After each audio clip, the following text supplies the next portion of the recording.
Hi, Anne. Thank you so much for that warm welcome. I really appreciate it. It's great to be here with everybody. I saw so many familiar names coming in from the waiting room, so we're so excited to talk to you about the next segment of the Advancing as a Profession work. Tonight, we're focusing on professional licensure, but before I get us started, I want to make sure we take a couple minutes to introduce ourselves. So I'm Rachel Hunter. I have been in the early childhood field for over 20 years. Let's see, I'm the outreach coordinator for this project. And I've been a family child care provider for many years. I was a starting points leader, which is now the Vermont Early Childhood Network. I also straddled between the private and public sectors. Oh my gosh, I can't speak. And as a pre-K coordinator with the Springfield School District and as a community and program support specialist with Let's Grow Kids. And one of the things we always do with these sessions is make sure we share a fun fact about ourselves. So my fun fact is I'm super excited. UPS got to my house. They brought me this amazing brown box. And when I opened it up, here's the truth. I am a leftover 80s hairband music junkie. So in it was my new book from Nikki Sixx from Motley Crue called The First 21. So that will be my weekend reading. I'm really excited. So I'm going to turn it over to Christina now to introduce herself. Hi, everybody. My name is Christina Goodwin, and I am the Executive Director at Pine Forest Children's Center in the south end of Burlington. I've been at Pine Forest for 18 years, and I guess formally have been an early childhood educator that long. I'm also a mom to two, what I think are amazing boys who I feel fortunate got the experience of having high quality early childhood education delivered by well-trained early childhood educators. So part of the reason I do this work is because I think that's a right of every child, and I also for every parent. And then I think that we also as early childhood educators deserve a nice slice of that pie in respect. I've held pretty much every role at Pine Forest one could have, from chef to assistant director, preschool teacher, infant teacher, toddler teacher, runs the gamut. I think they all have their highs and lows. And I'm a member of the Vermont Task Force with Rachel, Kim, and some wonderful other early childhood educators statewide. I'm also a Vermont AUIC board member, and I'm sure there's other things that I am not able to comprehend or remember at 6 p.m. tonight. Fun fact, I shared it this morning. I was like, oh, I'll pick a new one for later, but here you go. I have been an avid skier, lifelong Vermonter, been skiing since I was 3, and I bought my first new pair of boots since I was 14. I'll let you do the math of how long it's been since I got new ski boots, and they're this beautiful teal color, and I am just looking out the window every morning like a kid, being like, did it snow?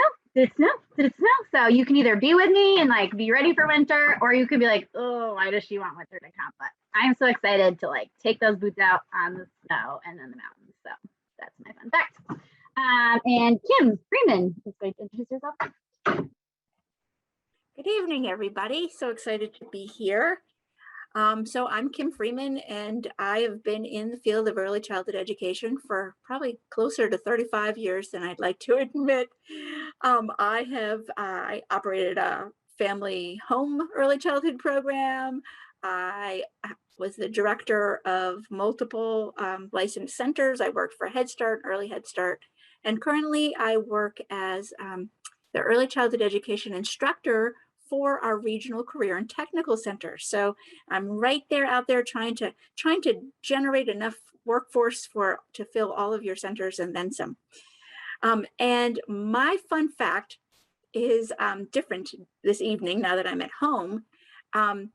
Last year, if any of you were along for our ride, right, you've been hearing, oh, Kim's going to be a Grammy. She's so excited. Oh, Kim's a Grammy. Well, guess what? In June, my oldest daughter is getting married. So my fun stuff this winter will be helping my daughter to plan her wedding. Oh, that sounds exciting, Kim. I love that. And I unfortunately am in the camp that's not going to support Christina. I'm happy she's getting her new boots, but I'm not happy about the snow coming. I'd like to push that out maybe January-ish. Thank you so much. We're also joined by a few other members that are going to be supporting us tonight when we go into breakout rooms. We have Sue White and Stacy Otis from the task force, and both of them are also early childhood network leaders here in Vermont. And Susan Titterton is with us as well, who is the project coordinator. So I'm going to go ahead and get our slide deck up on the screen and shared with you. There we go. Did that come through for everybody? Perfect. Okay, so let's dive in.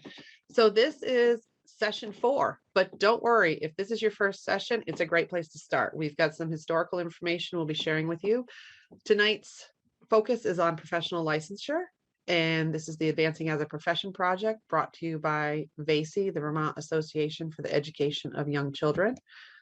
Tonight, we'll be looking at some historical information, as I just mentioned, in breakout rooms. We're also going to take a journey through professional standards and competencies and why they matter, what they're connected to. Then we'll talk about professional licensure with a really great video from Katie Titterton and another breakout room session. And then the question we're asked over and over again, how will it work? We'll spend a little time looking at that piece that's connected to Vermont's legislative process. And lastly, how you can stay connected with this work and continue to make sure that your voice is heard and you know what is going on. So our goals for tonight is to have dynamic conversations around our historical work that's happened. We'll be looking at professional identity, 3 designations, as well as compensation. We also want to make sure that when you leave here, you can understand the role and purpose of professional standards and competencies, and also the recommendations around professional licensure. We also hope to increase your knowledge of the role of legislative policies and intend to make sure you know how to be engaged with this work going forward. So one thing I like to do every time we have a session is ground us in the Audacious Vision. So NACE's been looking at this work now for, gosh, I think it's over 6 years, maybe 7 years. It's funny how time is traveling so fast. And every time we do sessions, I'm like, oh, I have to change my script. The time changed again. But the Audacious Vision comes out of the unifying framework from the power to the profession work happening on the national level. So let's take a look at this. Each and every child, beginning at birth, has the opportunity to benefit from high quality, affordable, early childhood education delivered by an effective, diverse, well-prepared, and well-compensated workforce. Wow. We just sit in that for a second. Well-prepared, well-compensated, each and every child. These are huge things that we are shooting for. This is what the way things should be. You know, the work that's happening in Vermont is workforce led. That means you're making decisions, you're guiding, you're shaping the future, you're giving your suggestions, your recommendations. It's also consensus based. So that's means we study, we discuss, we give feedback, we look at different perspectives. We also make sure that the workforce is involved, and we honor your questions that you bring to us by digging into them and really trying to identify what you need to know. The other thing is we have a task force of folks just like you. They walk in the shoes of caring for children each and every day and supporting those families. And the task force hears everything you say. You know, in our past session, one of the section, or when we were out for professional compensation, we ended up having feedback that totaled 37 pages. And the task force went through every single page. They read the questions, the comments, they found patterns, they found trends, they found things that popped up more and more. They did extra research and discussions. It's so important to them to hear your voice because they are you. They hear you, they give honest responses, and they are your voice.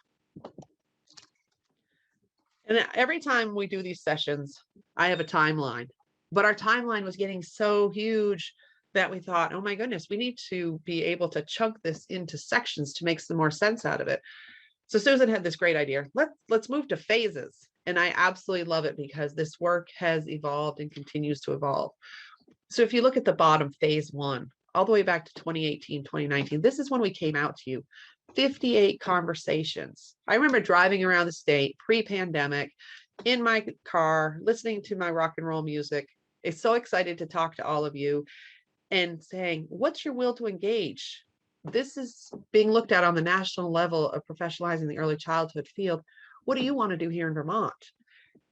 And 58 conversations. Out of those conversations, 96% of folks said, We want change. We want something to happen. 72% said, let's go forward. Fully advanced as a recognized profession. 24% said, oh, let's do a partial change. Only 4% said do nothing. Your voices were heard loud and clear. 96% said we need to change. Then we moved into phase 2, which kind of straddles pre-pandemic and pandemic.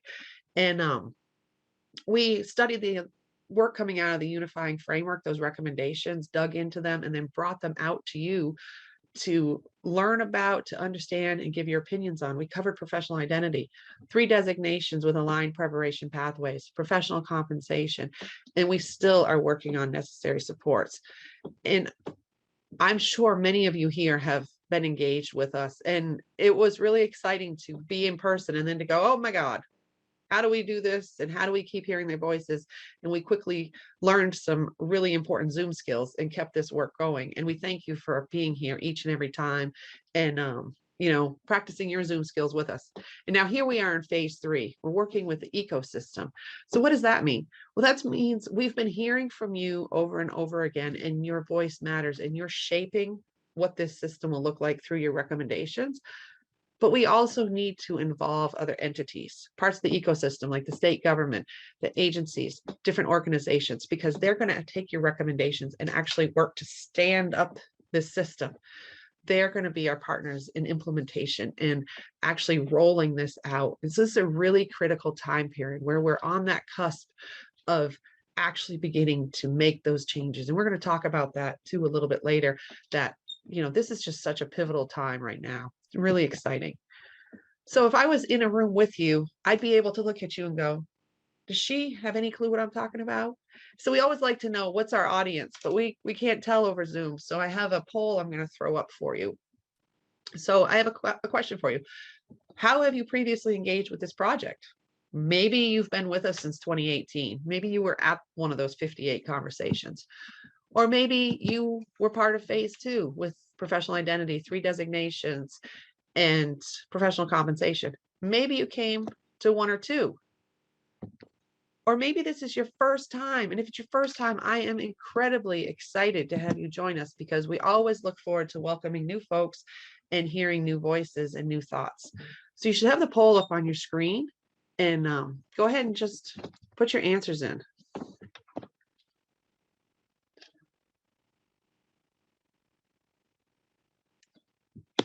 I love being on the backside of these rooms. I always tell Kim, I'm like the poll master. I can see everything. I'm seeing into the future. Not really. I'm just the person on the backside. So we're getting some great answers. This is really interesting. I always love how this comes in. And it's phenomenal how each group is different. Like sometimes we are surprised at how it might totally balance or how it's heavy in one direction or another. So it looks like we have everybody, or all but one. Going to go ahead and end our poll and share the results with you. Wow. Christina, look at this. 23% of these folks have been with us since 2018. That's amazing. That is very amazing. Right. And yeah. And look 23% are new. Yay! I know. Welcome, everyone. Welcome. We're so excited to share information with you and talk with you and bring you up to speed. And I love how many people have been at one of the other sessions, or even all 3. Looks like our highest number here is folks who have attended the past 2 sessions. Well, it's great to have you back, and welcome to everyone that's new.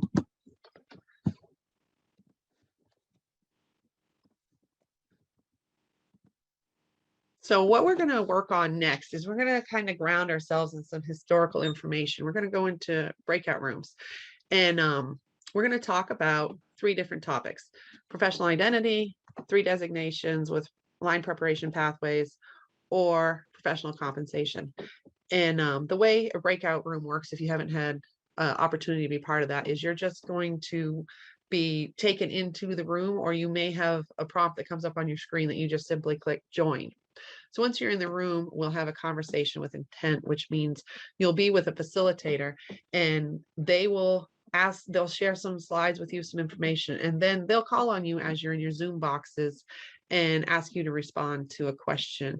Normally we'd be in a circle and we could just go around. So it can be kind of strange when we're in Zoom boxes. You'll have about 1-2 minutes to respond. And we love to hear what you have to say. And I'm sure something will pop up for you based on someone else's comment. Just make sure to write that down in your notes, because we want to make sure each person has an opportunity to fully respond. And if we have time at the end, we'll ask for extra comments, but you can always email us that comment, because everything that comes in, we have a way of tracking it and it goes right to the task force. So we're going to look at professional identity, where coming out as part of our conversations and the consensus that came out of the field was a terminology around early childhood educator in the early childhood education profession. We're also going to look at those 3 designations of ECE 1, 2, and 3. And what does that mean? Well, let's link it to nursing when we have LPNs, LNAs, LPNs, and RNs. These are actual distinct roles that require specific preparation, and specific responsibilities are tied to them. And lastly, professional compensation. Now, we won't be talking about the dollars and cents in this room. What we'll be talking about is the concepts around professional compensation. And you can see that top couple bullets there. There was, well, I should say all of them, between 97% and 99% agreement around professional compensation. So let's go ahead and get ourselves into rooms. I think we're going to use 5 rooms. Let's see, we're all set. So I'll see you back shortly. I heard someone saying something to me as I left my room. I apologize for hitting that button too quick. That was me, Rachel. I was just saying thank you for facilitating. Oh, you're welcome. Rachel, Yes. sorry, I really did not manage time well. We got into a great, the first 3 people had so many wonderful things to say. And I'd like to invite the people who didn't have an opportunity to say their piece to include it in the chat, if that's okay with you. Yes, absolutely. We would love to have additional responses. Yeah, so I'm really sorry. I blew that. I blew it. Muffy and Amira, I think I'm saying that right. Paula, we just didn't get as far as I wanted to. I meant to set my timer. Of course, I got going, forgot to set it. That's okay. That is a great reason we have chat. So welcome back, everyone. Please. We had some great conversation dialogue around the actual implementation. And I was sharing with my group, one of the things that had come up before was something as simple as changing your signature line when you're thinking about implementing professional identity. And I know not all of you were there. You were in professional conversation or compensation or 3 designations. But I wanted to share a piece about implementation, because we're on that cusp of where we can begin to make those changes and get comfortable with that language. And so if you're thinking about that terminology of professional early childhood educator in the early childhood education profession, something as simple as your email signature line. So at the bottom, you have your name, right below that, early childhood educator. The other thing I heard some folks talking about was, hey, let's put a link down there. You can absolutely embed a link into your signature line. Maybe it takes them to the Advancing as a Profession website. Maybe it takes them to one of Vasey's awesome videos on YouTube. There's so many ways that we can begin to make a change. The other ideas I heard were making sure you're telling families right from the start, hey, I went to this training.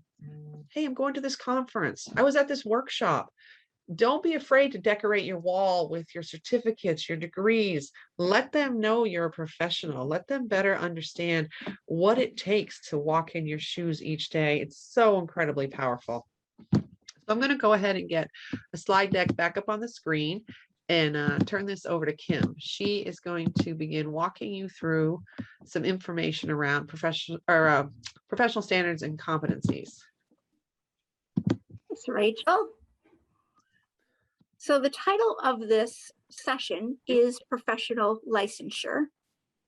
And that's part of the recommendations from the unifying framework that all the other pieces so far have led us to, right? The pieces that we've been talking about, I almost said this morning, this evening. And that, of course, means professional identity, the 3 designations, aligned preparation pathways, and compensation.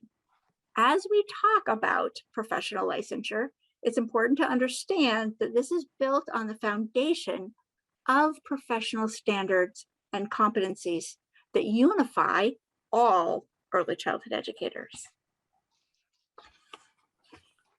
Next slide, please. So you might ask, what are the professional standards and competencies? Where are they? Is this something with Agency of Education? Is it with Northern Lights? Are they on the career ladder? Did I miss a professional development opportunity? Well, professional standards and competencies are something that our field and our preparation programs are designed around, but also something that isn't really talked an awful lot about or fully explained. So I'm going to break it down a little for you.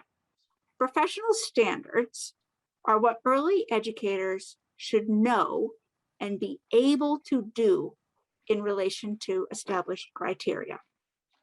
Competencies live within those standards, and they are the knowledge, skills, abilities, and behaviors that contribute to individual and organizational performance. So you hear, when you think about being competent, it's about being able to do something. And so you can see it's about those skills, abilities, behaviors. NACE describes professional standards and competencies this way. There is a core body of knowledge, skills, values, and dispositions that early childhood educators must demonstrate to effectively promote the development, learning, and well-being of young children. So do you hear the words I'm enunciating, right? I'm not talking about able to write an essay on, I'm talking about able to demonstrate. Why do these competencies matter, the standards and competencies? Well, because they've been used as that framework to help focus our work, and they provide that common way to make sure that we are all developing the same skills, as well as providing consistency for us and for the organizations that we work with. So I was thinking about this earlier today, like how can I bring to life what I'm really talking about here? The new model that we're looking at of professional licensure aligns preparation with licensing. The standards and competencies guide preparation, right? I was thinking about the bridge that we often talk about when we're doing this work. We would want to make sure that if we were truly building a bridge, the people working on the bridge had demonstrated competence in their skills, right? If someone hadn't seen them use their power tools, their measuring sticks and so forth, we could be a little concerned that maybe they wouldn't be able to build a strong, secure bridge. So think about that when you think about competencies. All right, so when Power to the Profession came to be, one of the things they looked at was the professional standards and competencies that had been written in 2010. As part of the vision for this project, they said, we really need to update these. We need them updated because so much has happened just in 10 years. Brain science, what we know about diversity. We need to have an up-to-date document that will be a national guiding document for this newly performing profession. Now, it's also really important to understand that the standards and competencies are not meant to be an exhaustive list. Like, it doesn't include everything, right?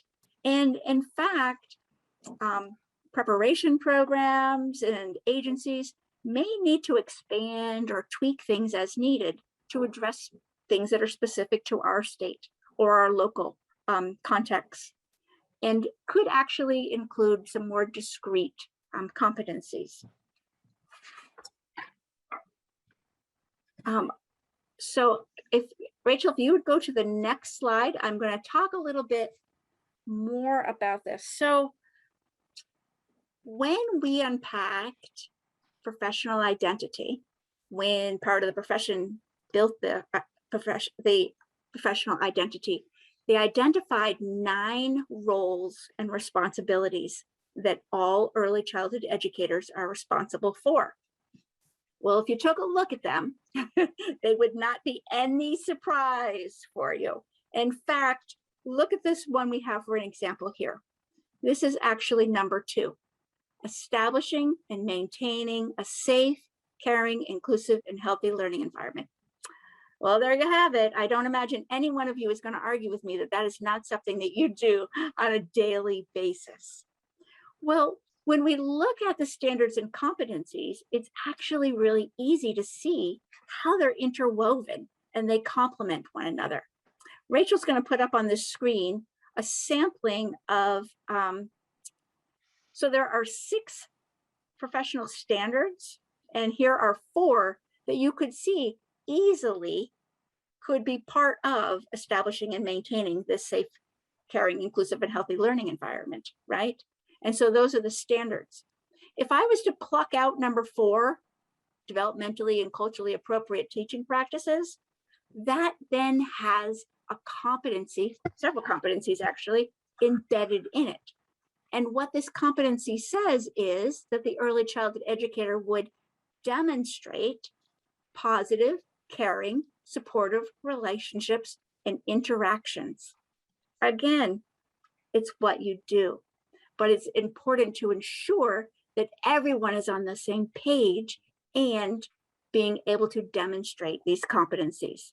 Mastery of professional standards and competency ensures success and supports child growth and development. One last piece I want to add here is that the professional standards and competencies document is a pretty big document, and actually they have a companion document that's about leveling, meaning the breadth and depth that's envisioned for each of those 3 designations, right? ECE 1, 2, and 3. So in effect, if you're an ECE 1, you would be responsible to have a foundational mastery of these standards and competencies. Likewise, if you're an ECE 2, it would be an intermediate mastery. And of course, an ECE 3 would have the expert mastery of professional standards and competencies. So let's talk next. That was the big picture, right? The power to the profession. What has been happening in Vermont?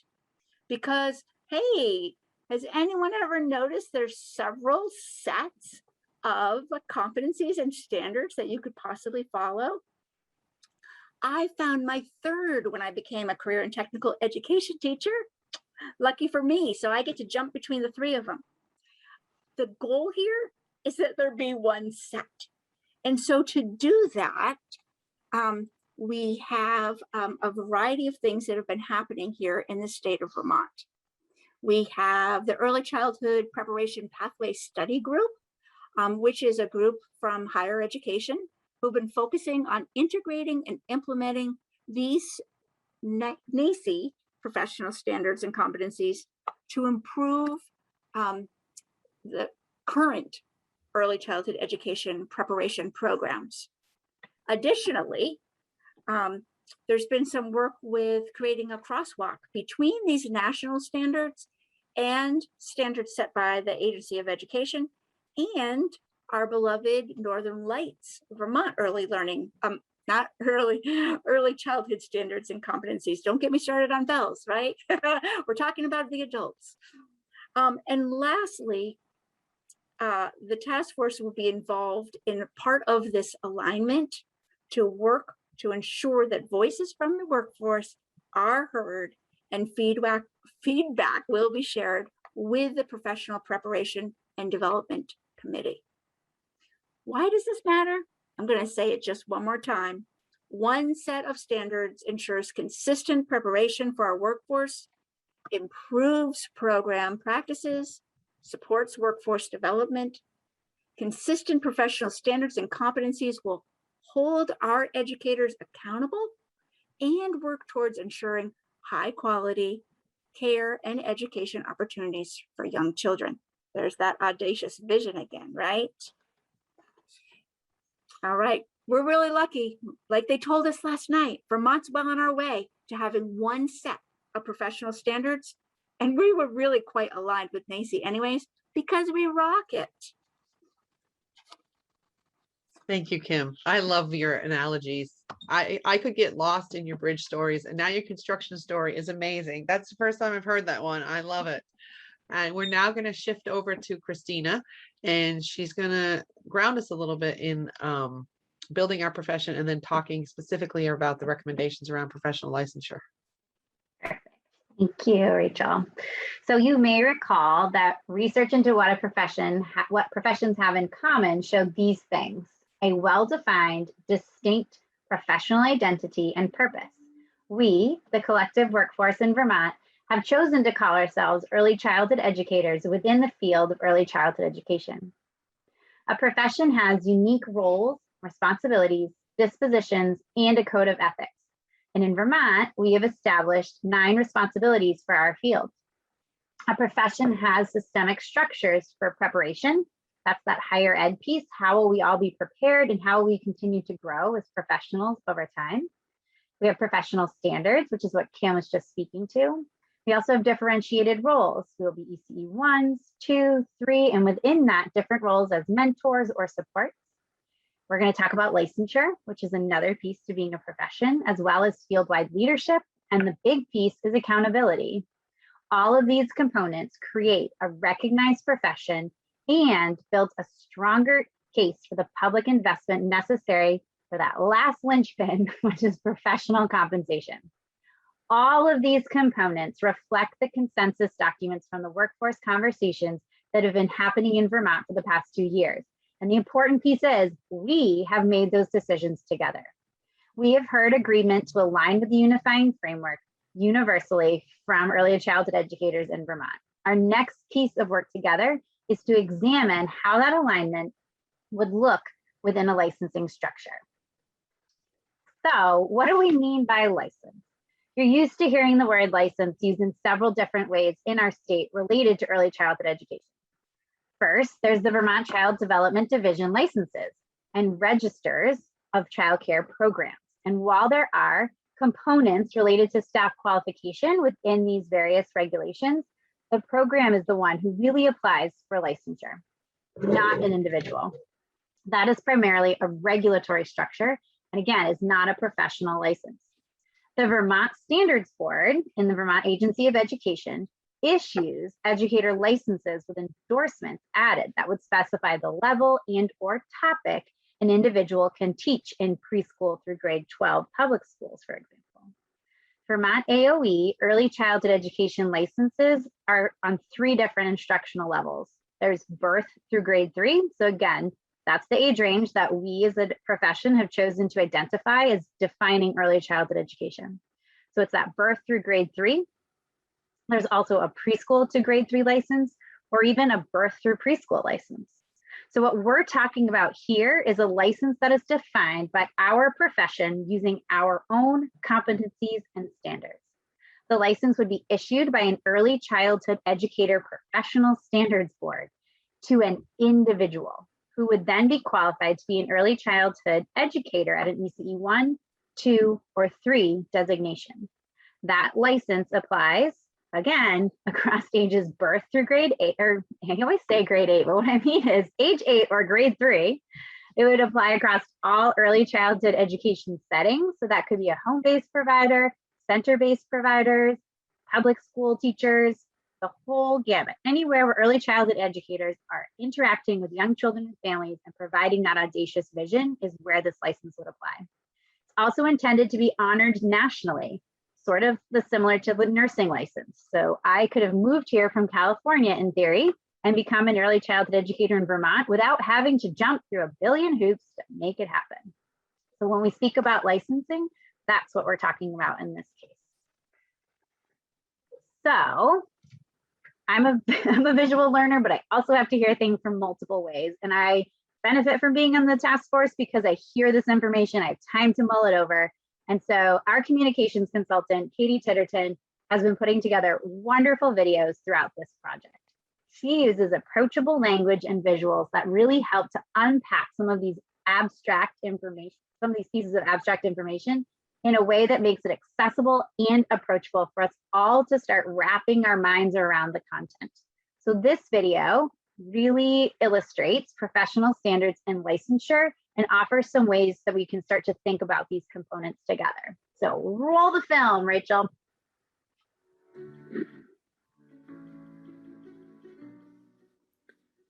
Vermont's early childhood educators are working hard to make early childhood education the well-respected, well-compensated profession that it deserves to be. Piece by piece, the workforce has shown broad support for aligning with the unifying framework for the early childhood education profession and raising key Vermont-specific considerations in terms of how we identify ourselves, how we distinguish our roles, what preparation pathways look like, and how to set fair compensation. Now, it's time to begin to tie it all together. We know that experienced and prepared early childhood educators are the most important determinant of quality in our programs. No other factor is linked so closely to the best outcomes for our children. We need a system that identifies and prioritizes the role of the early childhood educator. So let's talk about licensure for individual educators as a potential path forward. What we are looking at is building a streamlined system in which all early childhood educators are individually licensed as an ECE 1, 2, or 3. Each individual license would apply across early childhood education settings, from birth through age 8, and ideally transfer across state lines. Right now, we have a fragmented system. Today in Vermont, many educators working in public schools complete a process for individual educator licensure, while home and center-based settings are registered and licensed as programs. Requirements for early childhood educators vary from setting to setting, program to program, and state to state. For those in the workforce, for preparation and training programs, for programs hiring staff, and for families looking for high-quality programs, the current fragmentation leads to inconsistency and duplication and contributes to the early childhood education staffing and availability crisis faced by our communities today. Here are some of those unintended consequences and how individual licensure may offer solutions. In a system focused on regulatory compliance, families, businesses, legislators, and the public may not understand or appreciate the vast difference between babysitting and early childhood education. In a system built on a profession, the public understands the critical importance of early childhood education, and educators across settings are respected for their skills, expertise, and their role in our society. Without a clear path through individual licensure and role designations, there's no way to ensure educators who pursue education and credentials are appropriately recognized. A professional licensure system offers alignment between increasing qualifications and increasing compensation. Currently, there's no clear regulatory differentiation between seasoned educators with years of experience working with young children and their families and those just entering the workforce. This creates an incomplete picture for families learning about their options. So let's look at the blueprint for a new road. The unifying framework describes ways that individuals can enter the early childhood education profession by demonstrating how they meet the standards and competencies of the profession. For many, that will be completing an approved professional preparation program along with field experience. For others in the current workforce, there will be a bridge to professional licensure that honors their years of experience and expertise, co-created by Vermont early childhood educators, state leaders, and advocates. According to the unifying framework, this bridge might include flexibility that takes into account educators' significant experience and expertise, a phased-in timeline that allows experienced educators to continue to practice while fulfilling requirements, affordable, accessible, and adaptable pathways to achieve credentials for people active in the workforce. In a survey at the beginning of this project, a Vermont early childhood educator wrote, "We work hard to meet the demands of this job Education, regulatory compliance, not just anyone can do this job. It should be considered a profession. Not just anyone can do this job. Individual licensure is a way to consistently honor, measure, and reward educators over a career helping Vermont children play, discover, learn, and grow.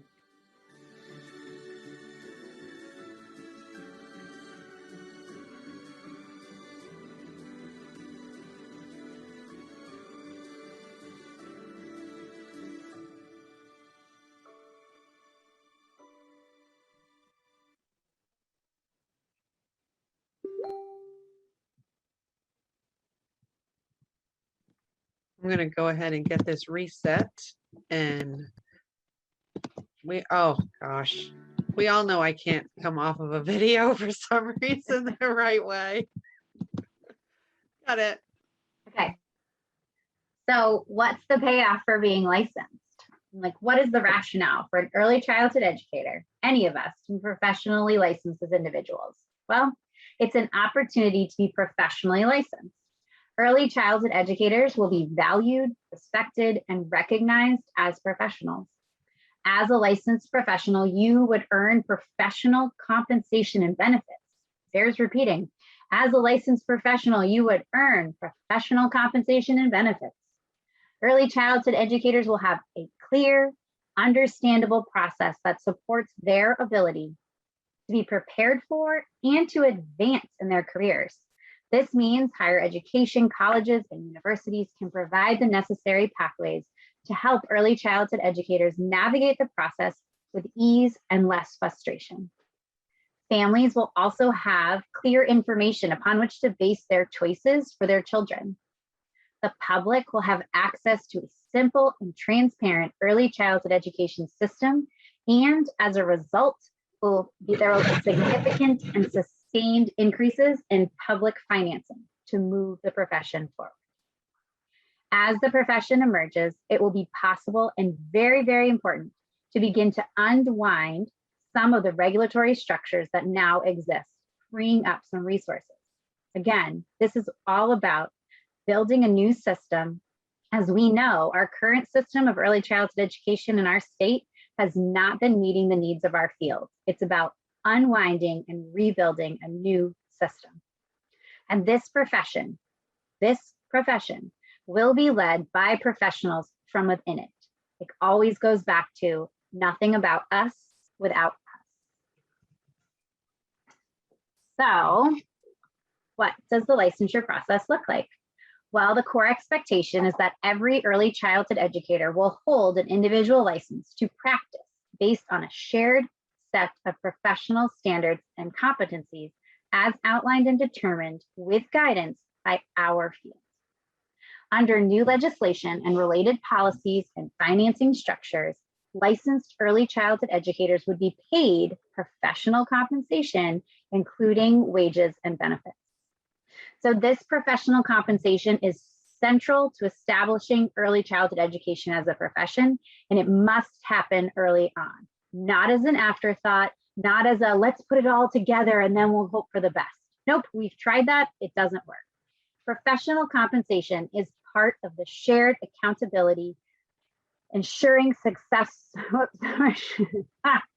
It's getting late at night. Professional compensation is part of the shared accountability model in which preparation programs will be held accountable for ensuring successful completers are prepared for licensure. They're going to ensure that you are prepared to be an ECE 1, 2, 3, not, oh, we forgot you need to take that one extra course. That's their accountability piece. Early childhood educators will be accountable for being qualified and licensed for their work with young children.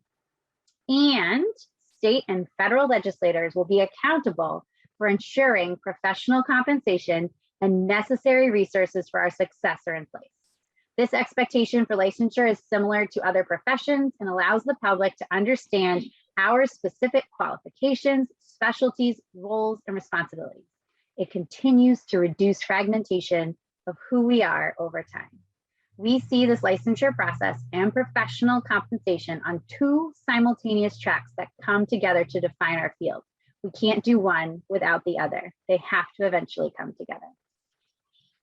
So the steps to licensure, what we know is that what is being proposed is the establishment of state-level early childhood educator licensing board to design and oversee the licensing process.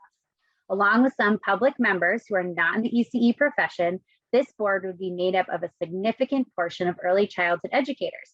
Some would be licensed as ECE 1s, 2, or 3, all comprised that our profession is led by the profession for the profession. The steps to licensure would include completion of an approved preparation program, including required field experiences, passing a national assessment to demonstrate competencies, and then gaining a license to practice from that state board comprised of your peers. The assessment piece is something we don't know all the details about yet, and that as it's being developed by the National Professional Governance Board, that's just forming under the umbrella of NACE. However, we do know that the unifying framework says this about the word assessment. I know sometimes people get like test anxiety, so licensure assessments will have multiple measures. They'll be affordable and not reinforce cultural, gender, racial, or linguistic biases. And educators must have affordable, equitable, efficient, and high quality pathways to licensure. So what about the current workforce and all of their years of experience and expertise? We have heard this loud and clear from all of you. We understand that it comes up throughout our task force discussions and is a crucial component of the transition we're talking about, that bridge. So what we know is that the commitment in the unifying framework also embraces what the Vermont Task Force feels, that it must be done in ways that honor, recognize, and value the diversity, dedication, and lived experiences of our current workforce in Vermont. As such, it is crucial to the ultimate establishment of successful licensure process that results in professional compensation. For states need to simultaneously establish and implement policies that set aside the licensure process for some current educators for some period of time, as well as policies that offer flexible approaches to demonstrating competencies, such as credit for prior learning. So what does that actually mean? Well, each state would draft, propose, and pass legislation for a licensing process, including creation of a state board with a high number of early childhood educators on it. The intention would be to honor the experience and expertise of the current workforce so as we can create a transition for everyone who wants to pursue a license. The intention is to ensure an effective, diverse, well-prepared, and well-compensated workforce. Early childhood educators must have a significant voice in this process as it is our profession. We don't know for sure yet what that would look like, but during this time, it's really important that we start to dream about our future and wonder what might be. So some individuals may not need early childhood educator professional licensure to perform their roles. And who might that make sense for? Well, it might make sense for someone who's already licensed through the Vermont Agency of Education, to be working in a public school with children. It might look like for someone who cares informally for young children outside of a licensed setting, such as a babysitter, a nanny, a neighbor, or even grandma. It can also be applicable to a trainee or an intern or a student teacher who is supervised by an ECE 1, 2, or 3 that are working on their coursework and preparation program to become an ECE 1, but they're not quite ready for licensure. We also know that there's going to be a time period for that phase-in process that will honor our current workforce. We see this as how we are all going to get there together. This is that bridge analogy to the future as we transition into becoming a profession. So it might look like, I don't know, a temporary provisional license for experienced early childhood educators to continue working with young children in the same role while also completing some other necessary requirements for licensure for that role, which could look like assessment of prior learning. It could also be a transitional license or maybe with a shorter specific period of time. And again, this could be 1 to 2 years, it could be 5 to 7. Those are the things we're sussing out. The most important part is while we're talking about licensure and how everyone's going to get there is that, I'm going to say it 100 times over, is that we need you. We need all of you.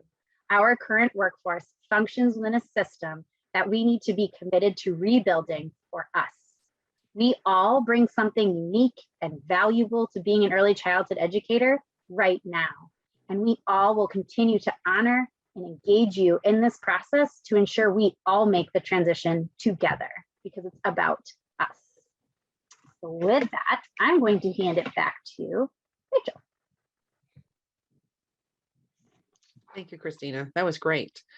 This is, again, my favorite part of the night is actually hearing from you all, listening to your voices, your thoughts, and your opinions, and what we bring back to the task force. It's so important. So we're going to go into breakout rooms in another couple minutes and have a conversation with intent. This will look similar to the one you had at the beginning, where your facilitator will call on you as how you appear in your Zoom boxes. You do have the option to pass, and they'll come back to you. And so they're going to pose this question to you, or these two questions. Regarding professional licensure. So what about professional licensure excites you? And what about professional licensure concerns you or might raise a question? Now, your facilitators are not going to have the answers to these questions, because what we're doing is gathering any questions you might have to bring them back to the task force to research. So I encourage you to just provide your answer to your facilitator, let them write it down, and make sure we can go on to the next person so everybody gets a chance. If we get done in the breakout rooms and there's still time after everyone has shared, we can definitely open it up for a conversation, and make sure everyone takes only about 1-2 minutes tops, and that way we can go around the room and hear what your thoughts are around that. So at this time, we're going to go ahead and break out into 5 rooms, and we will be back in about 15 minutes to 20 at the most as a large group. Yeah. I love Yeah. that. We had some great things come out. I can't wait to type this up and get it into our notes for the task force, and make sure they have that full running log from everybody. Thank you. So I'm gonna go ahead and defy technology and get my slides back up on the screen and turn it over to Kim. Thanks, Rachel. Let's see how fast she, oh my goodness, look how fast she was. That's because we're not doing a video. Yeah. So what I'm going to share with you is that that of the responses from the task force when we unpacked professional licensure. So as you remember, the task force is made up of folks all over the state of Vermont doing the work that you're doing, right? In every way, shape, and form. And so you will see many of the same thoughts that we've just talked about in our breakout rooms. We appreciate these recommendations for how individuals may be professionally licensed, because we believe that they will lead to greater recognition for our profession, right? Better compensation and benefits for early childhood educators, more consistency for us as professionals, and a system that focuses on licensure of individuals, not just the licensing of programs. It's really that sense of real movement, right? Of headed towards that recognized profession. I'm going to read just this one little quote. If all early childhood educators will hold a professional license, we wonder if it might scare some of those in the current workforce, right? We heard a little bit about that in breakout rooms. And at the same time, when we say everyone will, it's really very inclusive, isn't it? It's not like just the ECE 3s will have the license and they are an entity of themselves and everyone else won't. No, we're all in this together. And so everyone would have that professional licensure. Now, as you can well imagine, we had concerns too, because we walk or have walked in your shoes. And that first question that always comes up, is the assessment a test? Many of us have avoided the praxis and would not look forward to something like that. And so it's definitely a thought and a concern that people have. And also, what if I've been in the field for forever and a day? Am I going to need to do the assessment? Some who are reluctant to pursue professional licensure might actually feel pushed out. Remember, we don't want that, right? We're building that bridge. With the funds and infrastructure needed to pull this off, are we beginning to build buy-in yet from the stakeholders? I mean, remember, to get that public investment, we need public investment, right? So hoping that we can get everyone on board as to how important this work is and the funding that we need to do it. So in the meantime, while this is all being figured out, what actions can early childhood educators take to be poised for this transition? Rachel, shake your head yes if I'm supposed to say what I thought. I'm not going to say it. Okay, so we think it's important to understand how the establishment of a new ECE profession is. So we really encourage you to keep coming to the table and to keep coming back. But Rachel will talk a little bit more about that later, and I'm going to move you back to her. Thank you, Kim. We always make adjustments on the fly, and what you guys don't see behind the scenes is when we have to make some quick adjustments via text message. So I always appreciate working with these two professionals that are so nimble and just awesome. So we want to talk a little bit about how will it work? We've heard that question from you all over and over again since the first time we came out. How will this work? How will this work? Well, NACE's actually been researching that and working on some model legislation that will actually be given out to all 50 states. And that's the way it would actually work. So this model legislation goes to each state. They work on it, customize it to what they need to have working for their demographics, their state agencies, their structures. And then that builds the national profession as all the states come together in agreement based on this model legislation. Now, Sarah Kinney from Let's Grow Kids helped me learn a little bit more about the legislative process in Vermont, because I'll be honest, I am not proficient in politics. And so I had a sit down with Sarah via Zoom, and she really helped walk me through the process. And again, Katie put this video together and she's dynamite. So I'm going to go ahead and play this for you, and we'll learn a little bit more about how this will work. Hi, Sarah. I'm really excited to talk with you about the legislative process here in Vermont. We often hear, how will this work? And we now have the opportunity to look at some model legislation coming out of NACE, the National Association for the Education of Young Children, and thinking about how that will translate to local work in the state of Vermont. Thanks, Rachel. I'm so excited to be here to talk with you about one of my favorite subjects. We often talk about how a bill becomes a law, but I think we actually have to start before that with how an idea becomes a law. Because in order for a bill to be introduced, somebody has to have an idea for that bill. So ideas for bills can come from anybody who is a constituent of an elected official.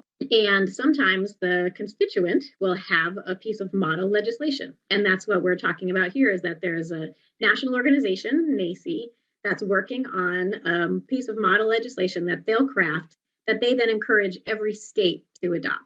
So I just heard you say that this model legislation has to be implemented across all 50 states. Is that correct? The bill, the law won't look exactly identical from state to state, but the idea is that every state recognizes early childhood education as a profession. And our goal will be to try to make sure that whatever passes in Vermont is as close as possible to what the national groups are recommending, while also reflecting the specific laws of Vermont. Can you tell us a little bit about what it looks like for a bill to travel through Vermont's legislative process? So we as constituents would talk to legislators and ask them to introduce a bill that would recognize early childhood education as a profession in Vermont. And those legislators in turn talk to each other and talk to the legislative council and say, I'd like to introduce a bill, and here's some model legislation from a national organization that's being worked on in multiple states that I'd like you to start from. And then the legislators work with the legislative council to sort of determine exactly how to shape that bill so that it will fit within the confines of the Vermont statutes. And then a bill gets introduced, and bills are introduced either in the House or in the Senate. And each bill has to travel through both the full House of Representatives and the full Senate. So let's just say, for example, it was introduced in the House. So it then gets introduced, and the Speaker of the House would refer it to a committee. So there's an Education Committee, there's a Human Services Committee, there's a Government Operations Committee in the House side. There are lots of different committees that might have an interest in a bill that was looking to create a new profession. Typically, those committees will bring in lots of witnesses, like early childhood educators, hear about why this bill is important, what it would do, what it would mean for people on the ground in Vermont. And the committee goes through a deliberative process together, and then the bill would pass out of the committee. So lots of different committees might go through that process, and then eventually the bill goes back to the full House of Representatives for a vote. And there's a debate, and it gets voted on one time, and then it actually comes back again for what's known as the third reading, which is another opportunity for amendments to be proposed, for people to ask more questions, for more conversation, and then a final vote in the House of Representatives. And then once it passes the House, it will go over to the Senate and go through the exact same process on the Senate side. There are lots of opportunities in this process for us to make our voices heard and to make sure that whatever bill comes out the other side is as strong as possible. And in this case, that it stays as close as we can make it to what's been recommended nationally, so that we know that we are, pretty close to what other states might be doing. So if the House and the Senate pass it, how does it become a law? Assuming we make it all the way through the House and then all the way through the Senate. And then if there are any differences between the House version and the Senate version, then a conference committee works out those details most of the time. And then it goes back to both the House and the Senate for a final approval. And then there's still one more step, which is the governor. So a bill goes to the governor, and then the governor has the choice to either sign the bill, which is what we will be hoping for. He can also just let the bill become law without his signature, or he has the option to veto it, which is what we would be hoping to avoid. But if a governor does veto a bill, then the legislature has the opportunity to override his veto and have the bill become law anyway. Wow, that's a really complex system, but it sounds like it's so authentic to make sure that the voices of the workforce are heard, making this nationally cohesive, as well as making it match Vermont's culture and Vermont's systems. And it can be a complicated system for sure. But the good news is there are lots of us who are in the building representing the interests of folks out in the field. And our job is to make sure that your voices are heard in the State House. It's critically important that whatever happens in the legislative process is very well informed by the voices of those who are most impacted. And in this case, we're talking about early childhood educators. Sarah, this has been so informative. I can't thank you enough. Thanks so much, Rachel. It's been such a pleasure to talk to you. We are at such an exciting moment in the evolution of early childhood education in Vermont and in the nation. And I really look forward to working with all of you on this going forward.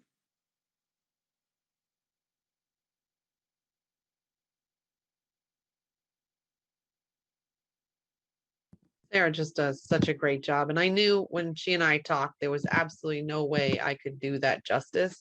And I just needed to have her voice here with us. And so our legislation has 180 members, 30 in the Senate and 150 representatives. And you'll see this great map that Katie Titterton put together with me.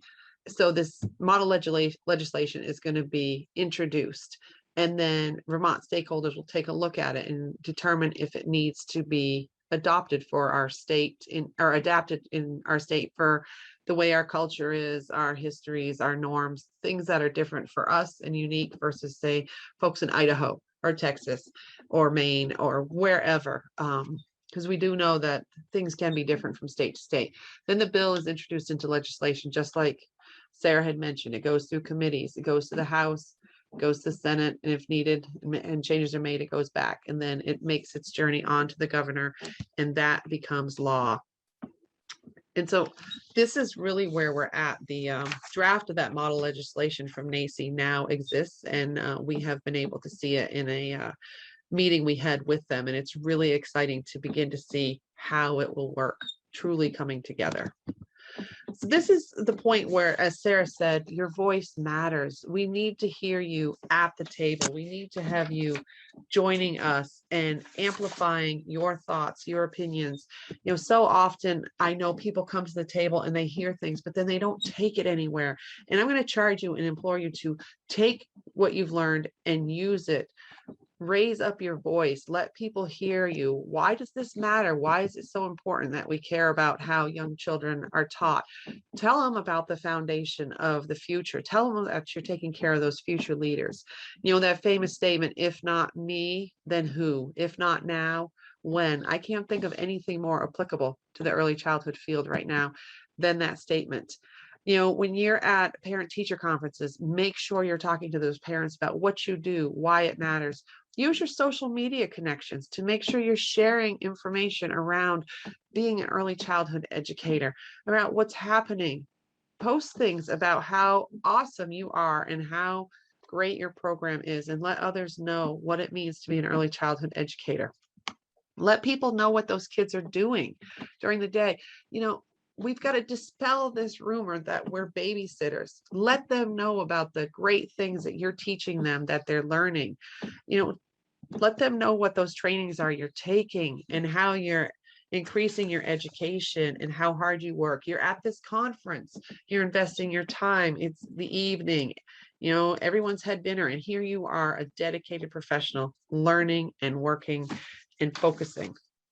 So I want to also make sure that you guys know how to stay connected. It's so important. You all have devices in front of you. You're on them right now. You probably, if you're like me, you actually have 2 devices in front of you. So one of the most important things I can tell you to do is being on social media. So I'm going to try something that I've never done before. So stay with me. We're going to take a journey around my social media and some different things I've got up for us. So Facebook, let's head over to my Facebook page. Oh gosh, people are messaging me. Yep, in the middle of a soccer game, my son was crying. Oh gosh. So here's the VACE Facebook page. Just type in right up here, VTAEYC. If you've got your device, do that right now. Click the like button. Then you're going to make sure you get notices in your feed. Same thing with Instagram. You can pull up Instagram on your phone and type in VACE, or type in Let's Grow Kids and make sure you're heading over to their page so you can find out what's going on. They're always posting updates and information and connecting to this project, making sure your voices are heard. The other thing that's really important as we jump back and forth between this PowerPoint and real life internet is visiting the VACE website. So a lot of people say, I don't know where this stuff lives on the website. I hope you guys are traveling with me as I switch tabs. Kim, are they traveling with me? They are. Awesome. So if you come to the VACE website and you pull up this advocacy tab right in that top menu, you're going to see Advancing as a Profession. Here it is. Here's all the information we're talking about. People say, I don't know where to find it. Right here, bookmark that VACE site. VTAEYC. That's all you have to type into Google. Bookmark it and you'll be able to read all this great information over here. Professional identity, 3 designations, aligned preparation pathways, compensation. You're also going to find bios on all the task force members, great blogs, things like that. So make sure you come and visit this site. There's information here all the time. And then in past sessions, I've said, make sure you check out these videos that Katie does. But I never told you how to get there. I said, they're on YouTube. I'm not YouTube proficient, but I am Google proficient. And so right here in your Google bar, type in VACE YouTube. That's all you got to do. Click it when it brings it up. Here's all the videos. You can even click the video tab if you want them organized. Pulls them right up. Great topics for staff meetings, great topics for network meetings, great links to embed in your emails, things like that, making sure that you have a way for folks to learn more information, to be more involved, and stay more connected. The other thing, again, I can't say it enough, use your voice. You know, when we're in that room talking about implementation, it's about helping folks acclimate to something that's new. And it wasn't that long ago that the nursing profession needed to do this. In 2001, Johnson & Johnson did a public image campaign to help nurses become recognized, renowned professionals and to encourage people to apply to be part of the nursing profession. That was 20 years ago. I remember 20 years ago like it was yesterday. And so this is your chance to be part of this new movement to help folks recognize the value of early childhood education and how important it is. And I have one last video I want to share with you, and then I have a survey link, and then Anne's going to wrap us up for the conference. So there's still some important things going on. And that survey, not only did you tell us what your thoughts were in the breakout rooms, But in the survey, you get to answer specific questions that we can measure your thoughts, and they tell us pointedly what you think about certain aspects. So let's go ahead and take a look at this. Again, Katie is a genius when it comes to videos. Absolutely love it.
I just love that.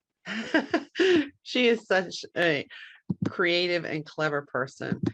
So again, you know, when we're talking about professional licensure, it's so important to have your voice to tell us what your thoughts are, what your opinions are.